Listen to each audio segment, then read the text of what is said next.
Hi hello friends, అందరికి నమస్తే. Central నుంచి మళ్ళీ మనకి 25,487 పోలీస్ జాబ్స్కి నోటిఫికేషన్ అయితే రావడం అయితే జరిగింది. ఇందులో మనకి BSF, CISF, CRPF, SSB, ITBP, AR ఇట్లా మేల్ అండ్ ఫీమేల్కి సంబంధించి భారీ ఎత్తున నోటిఫికేషన్ రావడం అయితే జరిగింది. ఇది ఎట్లా అప్లికేషన్ చేయాలి, దీనికి ఏమేం కావాలి, ఓకే, దీనికి సంబంధించిన నోటిఫికేషన్, ఇట్లాంటి కొన్ని ఇంపార్టెంట్ విషయాలు మనం నోటిఫికేషన్కి సంబంధించి చెప్పుకుంటూ ఎట్లా ఆన్లైన్లో సబ్మిట్ చేయాలి స్టెప్ బై స్టెప్ ప్రాసెస్ అనేది కూడా ఈ వీడియోలో మనం చెప్పుకుందాము. వీడియోని లాస్ట్ వరకు చూడండి. వీడియోని వస్తే లైక్ చేయండి. ఇట్లాంటి మరిన్ని లేటెస్ట్ ఇన్ఫర్మేషన్ వీడియోస్ మీరు పొందాలనుకుంటున్నారా? అయితే మన ఛానల్ని ఇప్పుడే సబ్స్క్రైబ్ చేసుకోండి. మీరు చూసిన వీడియో కింద సబ్స్క్రైబ్ బటన్ ఉంటుంది. ఇదిగోండి, మీరు గూగుల్లో ssc.gov.in అని కొట్టేకి కొంచెం ఇదిగోండి పైకి స్క్రోల్ చేయగానే మనకి ఇక్కడ నోటీస్ బోర్డు కనబడుతుంది. ఇక్కడ 1 డిసెంబర్ రోజు చూడండి, ఇక్కడ 1 డిసెంబర్ 2025 అని ఉంది. Constable GD in central armed police force అంటే CAPFs and SSF and rifleman GD in Assam rifle examination 2026 అని కనబడుతుంది కదా. దీనికి రైట్ సైడ్నే మనకి ఐ సింబల్ అని కనబడుతుంది, పీడిఎఫ్ అని కనబడుతుంది. దాని మీద చేయండి. సో ఈ విధంగా మనకి నోటిఫికేషన్ అయితే ఓపెన్ అయిపోతుంది. ఇక్కడ మనం చూడొచ్చు నోటీస్ అని. ఇక్కడ constable GD in central armed police force అని కూడా ఇక్కడ మనకి అస్సాం రైఫిల్స్ ఎగ్జామినేషన్ 2026 అని ఉంది. ఇది మనకి అప్లికేషన్స్ ఆన్లైన్లో అప్లికేషన్ మనము 1 డిసెంబర్ 2025 నుంచి 31 డిసెంబర్ 2025 వరకు అయితే ఇది ఆన్లైన్లో మనం సబ్మిట్ అయితే చేసుకోవచ్చు అప్లికేషన్. అండ్ లాస్ట్ డేట్ వచ్చేసి మనం చూసుకోవచ్చు ఇక్కడ 31 డిసెంబర్. అండ్ మనకి 31 డిసెంబర్ రోజు రిజిస్ట్రేషన్ చేసుకొని ఫస్ట్ రోజు కూడా మనం పేమెంట్ అయితే చేసుకోవచ్చు. ఒకరోజు ఛాన్సెస్ అయితే ఉన్నాయి. అండ్ మనకి ఇక్కడ ఆన్లైన్ ఏమైనా కరెక్షన్స్ కానీ మిస్టేక్స్ అంటే ఏమైనా ప్రాబ్లం అయితే కనుక మనము జనవరి 8, 9, 10 ఈ 3 రోజులు 2026, ఓకే, జనవరి 8, 2026 టు 10 జనవరి 2026 వరకు ఈ 3 డేస్లో కరెక్షన్స్ అయితే చేసుకోవచ్చు. అండ్ కంప్యూటర్ బేస్డ్ ఎగ్జామ్ వచ్చేసి ఫిబ్రవరి నుంచి ఏప్రిల్ 2026 ఈ మధ్యలోనైతే ఉండొచ్చని చెప్తున్నారు. సో కొంచెం ఇన్ఫర్మేషన్ అంటే బేసిక్ ఇన్ఫర్మేషన్ ఇంపార్టెంట్ విషయం గురించి అంటే ఈ వీడియోలో మనం నోటిఫికేషన్లో చెప్పుకునే ప్రయత్నం అయితే చేద్దాం. అండ్ ఇక్కడ పే స్కేల్ చూడండి, పే లెవెల్ మనకి బేసిక్ వచ్చేసి 21,000 to 21,700 to 69,100 అయితే ఉంది. ఫర్ ఆల్ పోస్టులు అనేవి ఉన్నాయి. అండ్ వేకెన్సీస్ అయితే మనకి ఇక్కడ నీట్గా చూడొచ్చు. బీఎస్ఎఫ్ కావచ్చు, సిఐఎస్ఎఫ్ కావచ్చు, CRPF, SSB, ITBP, AR, okay, so SSF. So ఇక్కడ మనకు మేల్ అండ్ ఫీమేల్ కేటగిరీలో కూడా మనకి కేటగిరీ వైజ్ సపరేట్గా ఇవ్వడం అయితే జరిగింది. ఓకే, జెండర్ వైజ్ సపరేట్ ఇచ్చారు అండ్ కేటగిరీ వైజ్ కూడా సపరేట్ ఇవ్వడం అయితే జరిగింది. ఇందులో ఎక్కువగా మనకు సిఐఎస్ఎఫ్లోనే ఎక్కువగా ఉన్నాయి, ఆ తర్వాత సిఆర్పిఎఫ్లో ఎక్కువగా ఉన్నాయి. ఓకే, అండ్ ఫీమేల్లో కూడా చాలానే బాగానే ఉన్నాయండి. సో మేల్ అండ్ ఫీమేల్స్ ఇద్దరు కూడా ఎలిజిబిలిటీ. మరి దీనికి సంబంధించి ఏజ్ ఎంత అని మనం కనుక చూసినట్లయితే ఇక్కడ చూడండి, ఏజ్ లిమిట్ వచ్చేసి మనకి 18 సంవత్సరాల నుంచి 23 సంవత్సరాల మధ్యలో ఉండాలండి. ఫస్ట్ 2026 వరకు 23 ఉండాలి, ఓకేనా. అండ్ ఏజ్ రిలాక్సేషన్ వచ్చేసి మనకి SC ST వాళ్ళకైతే 5 years ఉంది, ఓబీసీ వాళ్ళకైతే 3 years ఉంది, ఎక్స్ సర్వీస్ మెన్ వాళ్ళకి కూడా 3 years ఉండడం అయితే జరిగింది. అండ్ మనకి 2/1/2023 ముందు పుట్టి ఉండకూడదు, ఆ తర్వాతనే పుట్టి ఉండాలి. అర్థమైందా? జనవరి 2, 2003 తర్వాతనే పుట్టాలి కానీ దానికంటే ఈ డేట్ కంటే ముందు పుట్టి ఉండకూడదు అని చెప్తున్నారు. ఓకే, అండ్ అదర్స్ కూడా వేరే వాళ్ళకి కూడా ఇక్కడ ఏజ్ రిలాక్సేషన్ ఉంది. అండ్ కొంచెం పైకి స్క్రోల్ చేస్తే కనుక ఎక్స్ప్లెనేషన్ కొన్ని ఇంపార్టెంట్ మాత్రమే చెప్పుకుందామండి. కొందరికి ఏజ్ రిలాక్సేషన్ లేదు అంటుంది, అది ఎవరికో అనేది ఇదిగోండి ఇక్కడ 5.8 అనే పాయింట్లో మనం చూడొచ్చు. ఇలా కూడా ఏజ్ రిలాక్సేషన్ లేదు అని చెప్తున్నారు. అండ్ కొంచెం పైకి స్క్రోల్ చేస్తే కనుక మనకి ఎడ్యుకేషనల్ క్వాలిఫికేషన్ అండి. ఓకే, సో వీటన్నిటికీ మనం అప్లికేషన్ చేయాలంటే మినిమం 10th క్లాస్ పాస్ అయ్యి ఉండాలి, ఓకేనా. అండ్ రిజల్ట్ కూడా మనకి జనవరి 1, 2026 లోపే రిజల్ట్ వచ్చి ఉండాలి, ఏదైనా ఒక యూనివర్సిటీ నుంచి కానీ లేకపోతే రికగ్నైజ్డ్ బోర్డు నుంచి కానీ, ఓకేనా. సో నెక్స్ట్ అయితే ఇక్కడ incentive to NCC certificate holders. So NCC certificates హోల్డర్స్కి వచ్చేసి NCC సర్టిఫికేట్ వాళ్ళకైతే 5% of the examination marks of the examination. 5% అయితే వీళ్ళకి మ్యాక్సిమం మార్క్స్ ఏదైతే ఉంటుందో అందులోకి వెళ్ళి 5% NCC సర్టిఫికేట్ ఉన్న వాళ్ళకైతే పొందగలుగుతారట. అండ్ ఎన్సీసీ బి వాళ్ళకి 3%, అట్నే ఎన్సీసీ ఏ సర్టిఫికేట్ ఉన్న వాళ్ళకి 2% the maximum marks of the examination. So ఎవరైతే ఈ ఎన్సీసీ ఏబిసి సర్టిఫికేట్లు కలిగి ఉన్నారో వాళ్ళైతే కొంచెం బెనిఫిట్ అని చెప్పుకోవాలి. ఎందుకంటే ఆ 5%, 3%, 2% అయినా మామూలు విషయం కాదు మ్యాక్సిమం మార్క్స్లలో. ఓకే, అండ్ ఎట్లా అప్లికేషన్ చేయాలంటే ఫస్ట్ మనం ఓటీఆర్ అనేది రిజిస్ట్రేషన్ చేసుకోవాలి. ఈ ఓటీఆర్ ఎట్లా రిజిస్ట్రేషన్ చేసుకోవాలి ఏంటి అనేది స్టెప్ బై స్టెప్ గత వీడియోలో మనం చెప్పడం అయితే జరిగింది. దానికి సంబంధించిన లింక్ కూడా నేను కింద డిస్క్రిప్షన్లో ఇస్తాను, డోంట్ వరీ. అది చూసి ఫస్ట్ రిజిస్ట్రేషన్ అయితే చేసుకోండి. సో ఆ రిజిస్ట్రేషన్ చేసుకున్నాక ఎట్లా మనం ఆన్లైన్లో అప్లికేషన్ సబ్మిట్ చేయాలి ఎస్ఎస్సి జీడీకి సంబంధించిందని కూడా నేను ఇప్పుడు చెప్తాను. లాస్ట్ వరకు చూడండి. ఇక్కడ కొన్ని ముఖ్యమైన పాయింట్ తెలుసుకోవాలండి మనము. నోటిఫికేషన్ అంటే కొన్ని ఇంపార్టెంట్ పాయింట్స్ తెలుసుకొని అప్లికేషన్ చేయాలి ఎప్పుడైనా కూడా, రైట్. తర్వాత ఇక్కడ చూడండి, అప్లికేషన్ ఫీజు ఎస్సీ ఎస్టీ ఉమెన్స్కి అయితే 0 అండ్ అదర్స్కి 100 రూపాయలు అయితే అప్లికేషన్ ఫీజు అయితే ఉంది. సో ఇది మన debit card, credit card, net banking చాలా రకాల ఆప్షన్స్ ద్వారా కట్టుకోవచ్చు. అండ్ ఇందాక మనం చూడండి, ఏదైనా మిస్టేక్ పోతే ఆన్లైన్ కరెక్షన్ వచ్చేసి మనకు January 8 to January 10, 2026 midnight వరకు అయితే ఉండడం అయితే జరిగింది. మన కరెక్షన్స్ అదే అప్లికేషన్ చేసేటప్పుడు ఏమైనా పేరు కానీ ఏదైనా మిస్టేక్స్ పోతే ఎడిట్ చేసుకోవడానికి అవకాశం ఉంది. అండ్ సెంటర్ ఆఫ్ ఎగ్జామినేషన్ ఇక్కడ మీరు చూడొచ్చు, ఇక్కడ చాలా ఉన్నాయి. జస్ట్ మీకు ఇట్లా స్క్రోల్ చేసుకుంటూ మీకు చూపెడుతున్నా, మీరైతే ఒకసారి చూసుకోండి ఎగ్జామినేషన్ సిటీ సెంటర్స్ అయితే. ఇంకొంచెం అట్నే పైకి స్క్రోల్ చేస్తున్నా. షెడ్యూల్ ఆఫ్ ఎగ్జామినేషన్ ఇక్కడ చూడండి మనకి ఎన్ని మార్క్స్కి ఉంటుంది అని అంటే కనుక సో ఇంతే. ఇక్కడ మనకు జనరల్ ఇంటెలిజెన్స్ అండ్ రీజనింగ్స్ వచ్చేసి నెంబర్ ఆఫ్ క్వశ్చన్స్ 20 ఉంటాయి, మ్యాక్సిమం మార్క్స్ 40 ఉంటాయి. ఓకే, అండ్ పార్ట్ బిలో మనకి general knowledge and general awareness 20 ఉంటాయి, మ్యాక్సిమం మార్క్స్ 40. పార్ట్ సిలో ఎలిమెంటరీ మ్యాథమెటిక్స్, సో అంటే బేసిక్సే ఉంటాయి, పెద్ద ఏముండదు. 20 మార్క్స్ ఉంటాయి, అంటే 20 క్వశ్చన్స్ ఉంటాయి, 40 మార్క్స్ వస్తాయి. అండ్ ఇంగ్లీష్ అండ్ హిందీ వీటికి 20 క్వశ్చన్స్ 40 మార్క్స్, ఈచ్ క్వశ్చన్ అనేది 2 మార్క్స్ పొందగలుగుతుంది. సో మొత్తం 60 minutes మనకు టైం డ్యూరేషన్ అయితే ఉంటుంది. సో ఇట్లా ప్రతి నోటిఫికేషన్ ఓపెన్ చేసి మనకు మినిమం నాలెడ్జ్ కొరకైనా మనము నోటిఫికేషన్ అనేది చదువుకోవాలండి, తప్పదు. ఓకే, అండ్ డీప్ ఎక్స్ప్లెనేషన్ కూడా మనకి ఇక్కడ ఇవ్వడం అయితే జరిగింది, జనరల్ నాలెడ్జ్ అండ్ వీటికి సంబంధించి ఏంటి ఏం కథ అని. ఓకే, అండ్ ఇక్కడ చూడండి PET, so physical efficiency test కూడా ఉండడం అయితే జరుగుతుంది. అండ్ అది ఎట్లా ఏంటిది అనేది ఇప్పుడు చూద్దాం. ఇదిగోండి ఫిజికల్ ఎఫిషియన్సీ టెస్ట్ అంటే కనుక మనకు ఈవెంట్ వచ్చేసి రేస్ అంట. మేల్ ఎంత ఏంటిది, ఫీమేల్ ఏంటిది అనేది కూడా ఇక్కడ చూసినట్లయితే ఇక్కడ రేస్ మనకు మేల్ 5 kilometers in 24 minutes. ఇది for candidate other than those belongs to the Ladakh region. So Ladakh రీజన్కి సంబంధించింది కాకుండా మిగతా వాళ్ళకి 5 kilometers 24 minutesలో పరిగెత్తాలి. And for candidate of Ladakh రీజన్కి సంబంధించిన వాళ్ళైతే 1.6 kilometers 7 minutesలో మనకి పరిగెత్తాలి అని చెప్తున్నారు. అండ్ ఫీమేల్స్ వచ్చేసి అదర్ దాన్ లడక్ రీజన్ వాళ్ళు 1.6 kilometers in 8.5 minutes. And Ladakh reason వాళ్ళైతే 800 meters in 5 minutes. సో వీళ్ళకే బాగా అడ్వాంటేజ్ ఉన్నట్టున్నది, రైట్. ఓకే, సో అది ఏది మనకు ఫిజికల్ ఎఫిషియన్సీ అనేది కూడా మనం చూస్తున్నట్లయితే అట్లా ఉంది. అండ్ తర్వాత physical standard test. So physical standard test for the post are as follows అనుకుంటే కనుక ఇక్కడ హైట్. సో మేల్ ఫస్ట్ ఎంత హైట్ ఉండాలి అంటే 170 centimeters అయితే ఉండాలి. అండ్ ఫీమేల్స్ వచ్చేసి 157 centimeters ఉండాలి. And of course for few categories of the candidates వాళ్ళకైతే ఏజ్ రిలాక్సేషన్ అంటే రిలాక్సేషన్ అయితే ఉంటుందట. సో ఈ బాక్స్లో ఉన్న వాళ్ళకి కొంత హైట్లో సడలింపు అయితే ఉండడం అయితే జరిగింది, వాళ్ళకి ఒక్కసారి చూసుకోండి. మన లోకల్ వాళ్ళకైతే అందుకే కామన్గా చెప్పడం అయితే జరిగింది. అండ్ చెస్ట్ విషయానికి వస్తేనట్లయితే ఇక్కడ అన్ఎక్స్పాండెడ్, ఓకే, 80 centimeters ఉండాలి అన్ఎక్స్పాండెడ్ అయితే. Okay, so minimum expenses 5 centimeters అని చెప్తున్నారు ఇక్కడ. So male candidate should have the following standard chest of measurements. ఇది ఓన్లీ మేల్కి మాత్రమే, ఓకేనా. అండ్ కొందరికి అంటే రిలాక్సేషన్ అయితే ఉండడం అయితే జరిగింది చెస్ట్ విషయంలో. ప్రతిసారి నాకు ఏజ్ రిలాక్సేషన్ అట్లేమవుతుంది. ఓకే, సో పైన కనుక చూసినట్లు హైట్లో రిలాక్సేషన్ ఉంది అండ్ చెస్ట్లో కూడా కొంతమందికి రిలాక్సేషన్ అయితే ఉంది. అండ్ అది ఎవరికి ఏంటిది అనేది కూడా ఇక్కడ మనకు బాక్స్లో చూడవచ్చు. సో ఇక్కడ వెయిట్ కూడా సో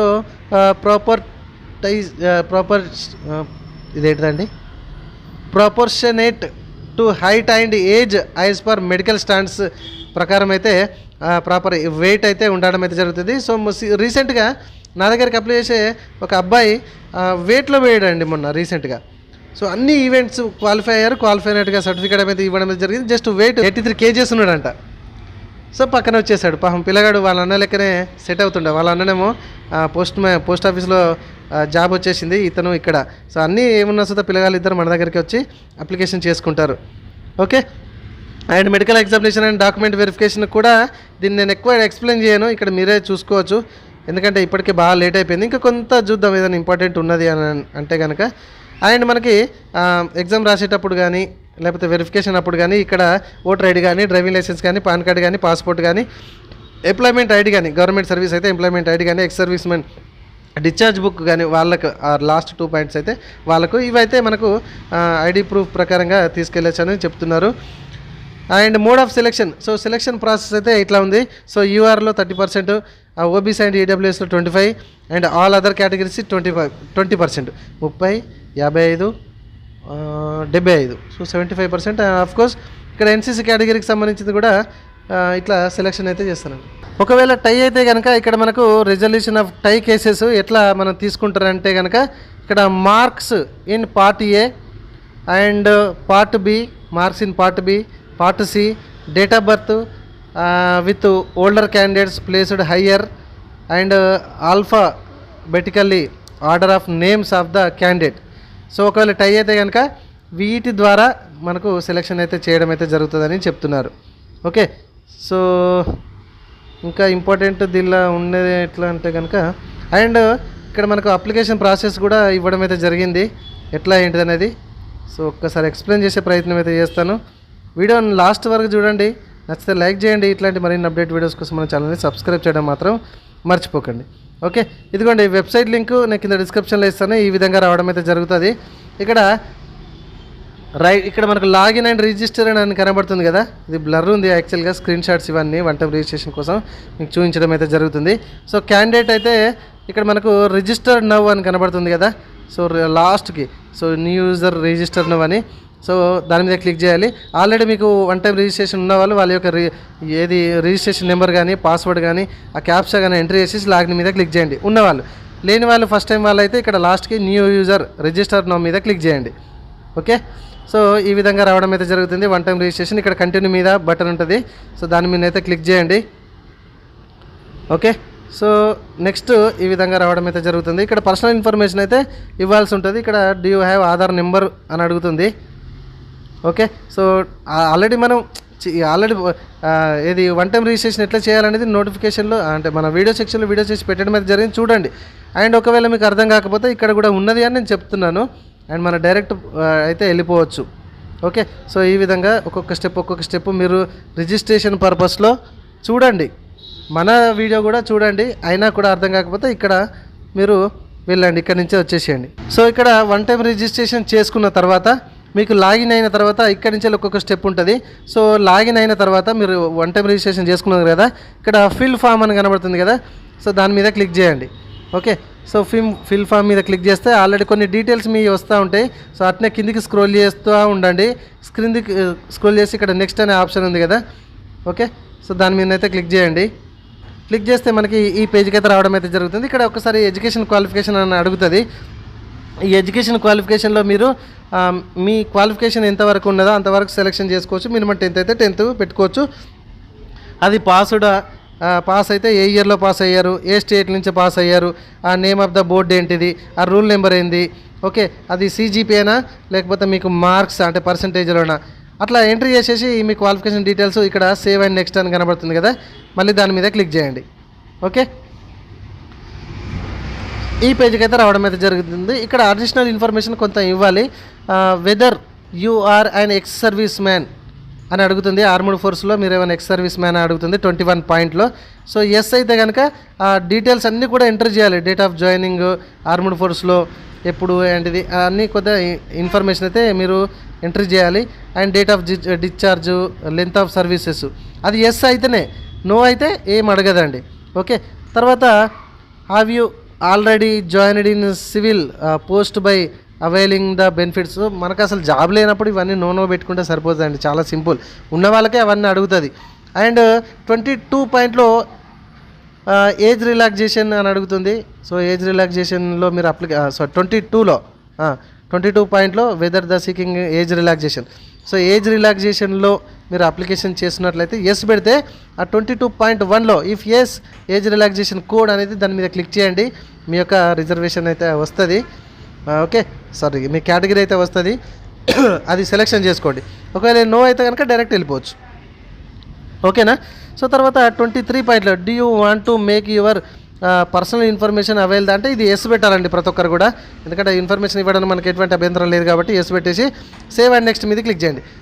ఓకేనా.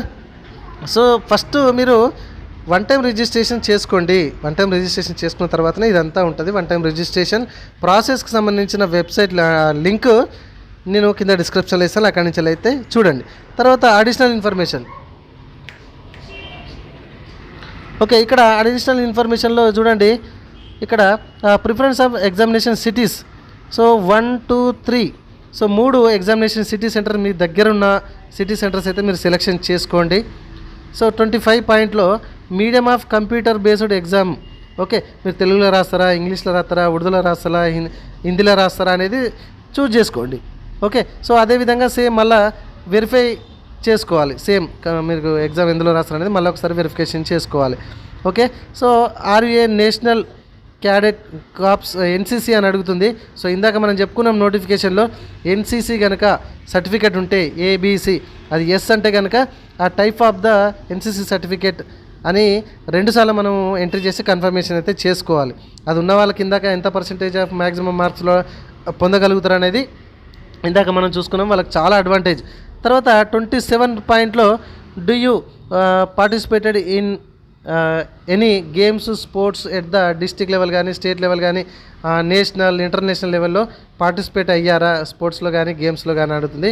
ఒకవేళ ఎస్ అయితే కనుక ఆ గేమ్ ఏంది, స్పోర్ట్స్ పేరేంది, ఏ level, okay champion, year of champion, ఏ ఇయర్లో మీరు ఛాంపియన్ అయ్యారు, ఆ అచీవ్మెంట్ పొజిషన్ ఫస్ట్ ప్లేసా సెకండ్ ప్లేసా, ఏ స్టేట్ నుంచి వెళ్ళి అనేది ఇట్లా కొన్ని 28th పాయింట్ వరకు అయితే మీరు ఎంట్రీ చేయాలి.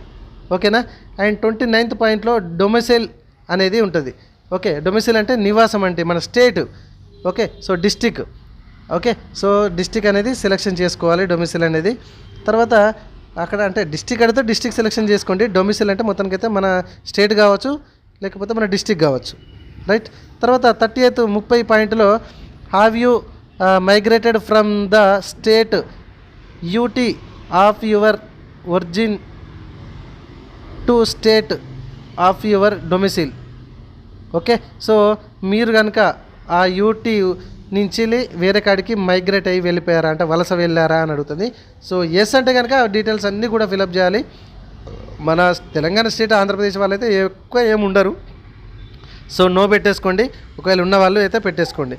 తర్వాత 30.2లో ఆ స్టేట్కి సంబంధించిన, ఒకవేళ ఎస్ అంటే కనుక ఆ స్టేట్కి సంబంధించిన ఇన్ఫర్మేషన్ అయితే ఇవ్వాల్సి ఉంటుంది. సో ఆ యూటీకి సంబంధించిన రీజన్, డిస్ట్రిక్ట్ సంబంధించి, లేకపోతే అక్కడ దాకా అవన్నీ ఏం అడగదు, గుర్తుపెట్టుకోండి. తర్వాత క్యాండిడేట్ బిలాంగ్స్ టు మిలిటరీ కానీ ఏమంటారు నెక్సల్ ఎఫెక్టెడ్ డిస్ట్రిక్ట్ అని అడుగుతుంది. సో అది పైనకు సంబంధించిన దాని ఎఫెక్టే ఉంటుంది, అది ఎనేబుల్ కాదు. ఓకే, తర్వాత 33 point preference of the post of caps.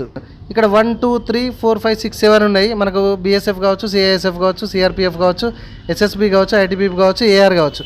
ఏం ఎంట్రీ చేయాలి ఇక్కడ? నోటిఫికేషన్ ఓపెన్ చేయండి. ఓకేనా. ఇక్కడ 14.9 నుంచి మీరు చూసినట్లయితే ఇగో ఆర్డర్ బీఎస్ఎఫ్కు ఏ, సిఐఎస్ఎఫ్కు బి, సిఆర్పిఎఫ్కి సి, ఎస్ఎస్బి డి, ఐటీబీపీకి ఈ, అస్సాం రైఫిల్స్కి ఎఫ్, ఎస్ఎస్ఎఫ్కు హెచ్.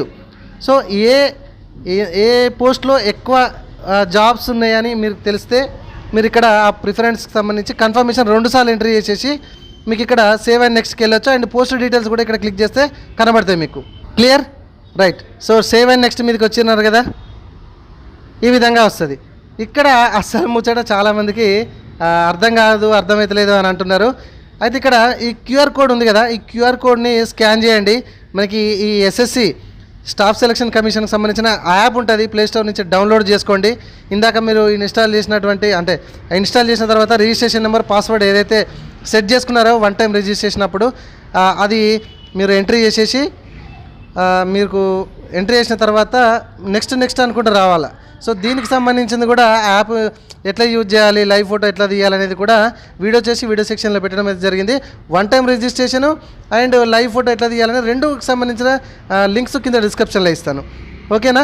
సో ఇక్కడ ఫోటో అయిపోయింది. అండ్ సిగ్నేచర్ కూడా మనం ఇక్కడ స్కాన్ చేసి అప్లోడ్ అయితే చేయాల్సి ఉంటుంది. అది ఖచ్చితంగా మనకి 10 to 20 KB లోపు మాత్రమే ఉండాలి. రైట్? సో తర్వాత ఇక్కడ ఓకే అయిపోయింది కదా. ఇప్పుడు లైవ్ ఫోటో సిగ్నేచర్ ఓకే అయిందని అనుకుందాం. సేవ్ అండ్ నెక్స్ట్ మీదకి వెళ్ళిపోదాం. మళ్ళీ నెక్స్ట్ మనకి ఈ పేజ్ అంటే ఇక్కడ మనకు సిగ్నేచర్ ఎంత సైజులో ఉండాలి ఏంటిది అనేది మొత్తం కూడా క్లియర్గా చూపెడుతున్నారు. ఓకే, సో ఇక్కడ సిగ్నేచర్ అయితే ఇట్లా క్లారిటీగా కనబడాలండి, ఇష్టానికి ఇట్లా ఉండద్దు. ఇక్కడ మనకి షాంపిల్గానైతే చూపించడం అయితే జరుగుతుంది. సో ఇదిగోండి, ఫేస్ కూడా మీకు లైవ్ ఫోటో తీసేటప్పుడు ఇట్లా స్ట్రైట్గా ఉండాలి. ఇక్కడ టిక్ మార్క్ చేసి ఉన్నది చూడండి, అట్లా మాత్రమే ఉండాలి. బ్యాక్గ్రౌండ్ పిచ్చిగా ఉండద్దు. అండ్ ఇక్కడ ఇంటూ మార్క్స్ ఉన్నాయి, అట్లా కూడా లైవ్ ఫోటో ఉండకూడదు. అట్లా అద్దాలు పెట్టుకొని ఇట్లా సెల్ఫీగా దిగినట్టు కూడా ఉండకూడదు. సో ఎవరైనా మీకు తీయరాకపోతే ఎవరైనా హెల్ప్ అయితే తీసుకోండి. ఓకేనా? సో అట్లా అయిపోయాక మనకు డైరెక్ట్ ఒకవేళ 100 రూపీస్ ఓబీసీ వాళ్ళైతే, జనరల్ వాళ్ళైతే 100 రూపీస్ పేమెంట్ సెక్షన్ తీసుకెళ్తుంది. పేమెంట్ అయితే కట్టాల్సి ఉంటుంది. అండ్ రిమైనింగ్ వాళ్ళు అదర్స్ ఉమెన్స్ కానీ అదర్ రిజర్వేషన్ కేటగిరీస్ వాళ్ళైతే కనుక ఏం అవసరం లేదు, డైరెక్ట్ అప్లికేషన్ సబ్మిట్ అయిపోతుంది. అప్లికేషన్ డౌన్లోడ్ అయితే చేసుకోండి. సో దీనికి సంబంధించి షాంపిల్గా మరికొన్ని వీడియోలు అయితే చేసి వీడియో సెక్షన్లో పెట్టడం అయితే జరిగింది. చూడని వాళ్ళు ఉంటే ఒక్కసారి అది చూడండి. లాస్ట్ పేమెంట్ సెక్షన్ మీకు ఏమైనా అర్థం కాకపోయినా, ఇది ప్రాసెస్ అర్థం కాకపోయినా సేమ్ టు సేమ్ ప్రాసెస్. ఓకేనా? Thank you. నచ్చితే లైక్ చేయండి, మరికొందరికి షేర్ చేయండి. Thank you.